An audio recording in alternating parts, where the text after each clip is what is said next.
जय माता दी।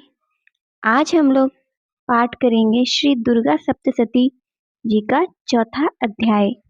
3 अध्याय हम लोग पाठ कर चुके हैं। पिछले वीडियो में आप लोग जाकर देख सकते हैं। आइए आज शुरू करते हैं चौथा अध्याय। इंद्र आदि देवताओं द्वारा देवी की स्तुति की गई है, तो बोलिए अम्बे मैया की जय। उनका ध्यान करते हैं। सिद्धि की इच्छा रखने वाले पुरुष जिनकी सेवा करते हैं तथा देवता जिन्हें सब ओर से घेरे रहते हैं, उन जया नाम वाली दुर्गा देवी का ध्यान करें। उनके श्री अंगों की आभा काले मेघ के समान श्याम है। वे अपने कटाक्षों से शत्रु समूह को भय प्रदान करती हैं। उनके मस्तक पर अबाध चंद्रमा की रेखा शोभा पाती है। वे अपने हाथों में शंख, चक्र, कृपाण और त्रिशूल धारण करती हैं। तीनों लोकों में वो परिपूर्ण है। तो आइए कथा शुरू करते हैं आगे की।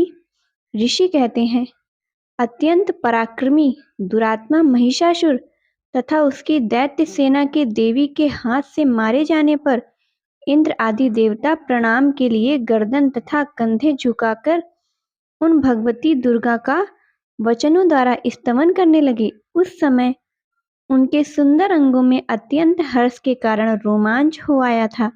देवता बोले, संपूर्ण देवताओं की शक्ति का समुदाय ही जिनका स्वरूप है तथा जिन देवी के अपनी शक्ति से संपूर्ण जगत को व्याप्त कर रखा है, समस्त देवताओं और महर्षियों की पूजनीय है। जगदम्बा को हम भक्ति पूर्वक नमस्कार करते हैं। वे हम लोगों का कल्याण करें। जिनके अनुपम प्रभाव से बल का वर्णन करने में भगवान शेषनाग, ब्रह्मा जी तथा महादेव जी भी समर्थ नहीं है, वे भगवती चंडिका संपूर्ण जगत का पालन एवं अशुभ भय का श्रृंगार करने वाली हैं। जो पुण्यात्माओं को घेरे में स्वयं को लक्ष्मी रूप से, पापियों के यहाँ दरिद्रता के रूप से, शुद्ध अंतःकरण वाले पुरुषों के हृदय में बुद्धि रूप से और सत्पुरुषों में श्रद्धा रूप से तथा कुलीन मनुष्यों में लज्जा रूप से निवास करती हैं, उन आप भगवती दुर्गा माँ को हम नमस्कार करते हैं। हे देवी, आप संपूर्ण विश्व का पालन कीजिए। देवी, आपके इस अचिंत्य रूप का असुरों का नाश करने वाली भारी पराक्रम का तथा समस्त देवताओं और दैत्यों के समक्ष युद्ध में प्रकट किए हुए आपके अद्भुत चरित्रों का हम किस प्रकार वर्णन करें। आप संपूर्ण जगत की उत्पत्ति में हमारी कारण बनी है। आप में सत्व गुण, रजोगुण, तमोगुण ये तीनों गुण विद्यमान है, तो भी दोषों के साथ आपका संसर्ग नहीं जान पड़ता है। भगवान विष्णु और महादेव जी आदि देवता भी आपका पार नहीं पा सकते। आप ही सबका आश्रय हैं। यह समस्त जगत आपका अंशभूत है, क्योंकि आप सबकी आदिभूत अव्यक्तता परा प्रकृति है। देवी, संपूर्ण यज्ञों में जिसके उच्चारण से सब देवता तृप्ति लाभ करते हैं, वह स्वाहा आप ही हैं। इसके अतिरिक्त आप पितरों को भी तृप्ति प्रदान करती हैं, अतएव सब लोग आपको स्वधा भी कहते हैं। हे देवी, जो मोक्ष की प्राप्ति का साधन है, अचिंत्य महाव्रता स्वरूप है, समस्त दोषों से रहित है, जितेंद्रिय तत्व को ही सार वस्तु मानने वाले तथा मोक्ष की अभिलाषा रखने वाले मुनिजन जिनका अभ्यास करते हैं, वह भगवती परा विद्या आप ही है। आप शब्द स्वरूपा हैं। अत्यंत निर्मल ऋग्वेद, यजुर्वेद तथा उद्गीत के मनोहर पदों के पाठ से युक्त सामवेद का भी आधार आप ही हैं। आप देवी त्रयी यानी कि तीनों वेद और भगवती हैं। इस विश्व की उत्पत्ति एवं पालन के लिए आप ही वार्ता के रूप में प्रकट हुई हैं। आप संपूर्ण जगत की घोर पीड़ा का नाश करने वाली हैं। देवी, जिससे समस्त शास्त्रों का सार का ज्ञान होता है, वह मेघा शक्ति आप ही हैं। दुर्गम भव सागर से पार उतारने वाली नौका रूपी दुर्गा रूपी आप ही हैं। आपकी कहीं भी आसक्ति नहीं है। कैटअप के शत्रु भगवान विष्णु के वक्ष स्थल में एकमात्र निवास करने वाली भगवती लक्ष्मी तथा भगवान चंद्रशेखर द्वारा सम्मानित माँ गौरी आप ही हैं। आपका मुख मंद मुस्कान से सुशोभित होता है, निर्मल पूर्ण चंद्रमा की बिंब का अनुकरण करने वाला और उत्तम सुवर्ण की मनोहर कांति से कामनीय है आपका मुख। तो भी उसे देखकर महिषासुर को क्रोध हुआ और सहसा उसने उस पर प्रहार कर दिया। यह बड़े आश्चर्य की बात है देवी।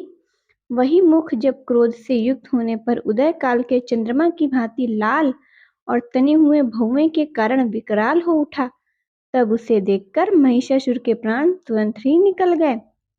यह उससे भी बढ़कर आश्चर्य की बात है, क्योंकि क्रोध में भी भरे हुए यमराज को देखकर भला कौन जीवित रह सकता है। देवी, आप प्रसन्न हो। परमात्मा स्वरूपा आपके प्रसन्न होने पर जगत का अभ्युदय होता है और क्रोध में भर जाने पर आप तत्काल ही कितने कुलों का सर्वनाश कर डालती हैं। यह बात अभी अनुभव में आई है, क्योंकि महिषासुर का यह विशाल सेना क्षण भर में आपके कोप से नष्ट हो गई है। सदा अभ्युदय प्रदान करने वाली आप जिन पर प्रसन्न रहती हैं, वे ही देश में सम्मानित हैं। उन्हीं को धन और यश की प्राप्ति होती है। उन्हीं का धर्म कभी शिथिल नहीं होता। वे ही अपने हष्ट पुष्ट स्त्री पुत्र और भृत्यों भाइयों बंधुजनों को धन्य मानते हैं। देवी, आपकी ही कृपा से पुण्यात्मा पुरुष प्रतिदिन अत्यंत श्रद्धा पूर्वक सदा सब प्रकार के धर्मानुकूल कर्म करते हैं और उसके प्रभाव से स्वर्गलोक में जाते हैं। इसलिए आप तीनों लोकों में निश्चय ही मनोवांछित फल देने वाली हैं। माँ दुर्गे, आप स्मरण करने पर सभी प्राणियों को भय हर लेती हैं और स्वस्थ पुरुषों द्वारा चिंतन करने पर उन्हें परम कल्याणमयी बुद्धि प्रदान करती हैं।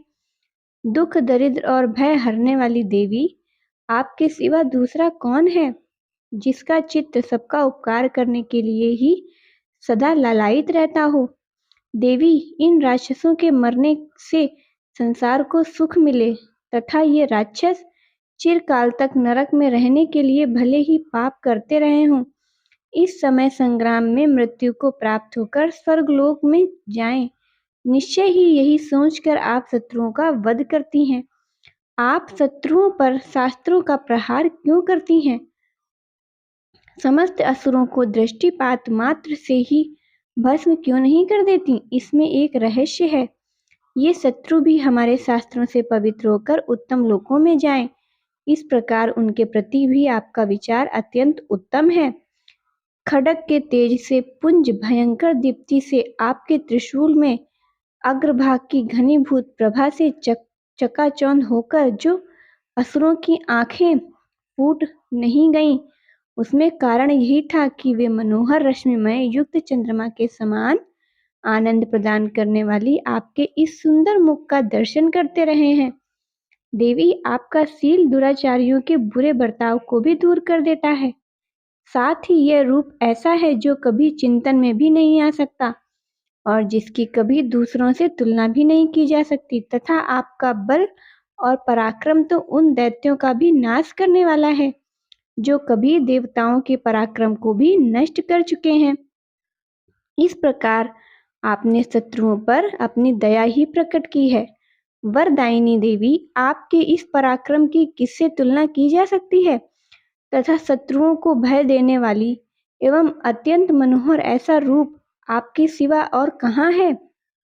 हृदय में कृपा और युद्ध की निष्ठुरता, ये दोनों बातें तीनों लोकों के भीतर केवल आप में ही देखी गई हैं। हे माता, आपने शत्रुओं का नाश करके इस समस्त त्रैलोकी की रक्षा की है। उन शत्रुओं को भी युद्ध भूमि में मारकर स्वर्गलोक में पहुंचाया है तथा उन्मत्त दैत्यों से प्राप्त होने वाले हम लोगों के भय को भी दूर कर दिया है। आपको हमारा नमस्कार है। हे देवी, आप शूल से हमारी रक्षा करें। अंबिका, आप हमारी खड्ग से भी रक्षा करें एवं घंटी की ध्वनि तथा धनुष की टंकार से हम लोगों की रक्षा करें। हे चंडिके, पूर्व पश्चिम और दक्षिण दिशा में आप हमारी रक्षा करें तथा ईश्वर, आपके त्रिशूल को घुमाकर आप उत्तर दिशा में भी हमारी रक्षा करें। तीनों लोकों में आपके जो परम सुंदर एवं अत्यंत भयंकर रूप विचरते हैं, उनके द्वारा आप हमारी तथा इस भूलोक की रक्षा करें। अंबिके, आप कर पल्लवों में शोभा पाने वाले खड्ग, शूल, गदा आदि जो अस्त्र हैं, उन सब के द्वारा आप सब ओर से हम लोगों की रक्षा करें। ऋषि कहते हैं, इस प्रकार जब देवताओं ने जगत माता दुर्गा की स्तुति की, तो नंदनवन के दिव्य पुष्प एवं गंध चंदन आदि के द्वारा उनका पूजन किया।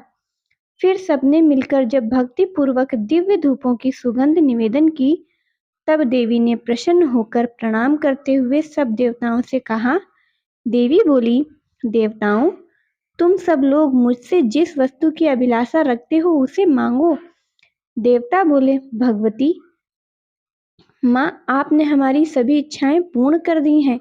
अब कुछ भी बाकी नहीं है, क्योंकि हमारा यह शत्रु महिषासुर मारा गया। महेश्वरी, इतने पर भी यदि आप हमें और कुछ वर देना चाहती हैं, तो हम जब जब आपका स्मरण करें तब तब आप दर्शन देकर हम लोगों के महान संकट को दूर कर दिया करें, तथा प्रसन्न मुख अंबिके, जो मनुष्य इन स्रोतों द्वारा आपकी स्तुति करे, उसे वित्त, समृद्धि, वैभव देने के साथ ही उसकी धन और स्त्री आदि संपत्तियों को भी बढ़ाने के लिए आप सदा हम पर प्रसन्न रहें। ऋषि कहते हैं, राजन, देवताओं ने जब अपने तथा जगत के कल्याण के लिए भद्रकाली देवी को इस प्रकार प्रसन्न किया, तब वे तथास्तु कहकर वहां अंतर ध्यान हो गए। भूपाल, इस प्रकार पूर्व काल में तीनों लोगों का हित चाहने वाली देवी जिस प्रकार देवताओं के शरीर से प्रकट हुई थी, वह सब कथा मैंने कह सुनाई। अब पुनः देवताओं का उपकार करने वाली वे देवी दुष्ट दैत्यों तथा शुंभ निशुंभ का वध करने एवं सब लोगों की रक्षा करने के लिए गौरी देवी के शरीर से जिस प्रकार प्रकट हुई थी, वह सब प्रसंग मेरे मुंह से सुनो। मैं उसका यथावत वर्णन करता हूँ। जय माता दी। चौथा अध्याय समाप्त हुआ। 5वां अध्याय सुनने के लिए हमारे आगे अगले वीडियो को देखें।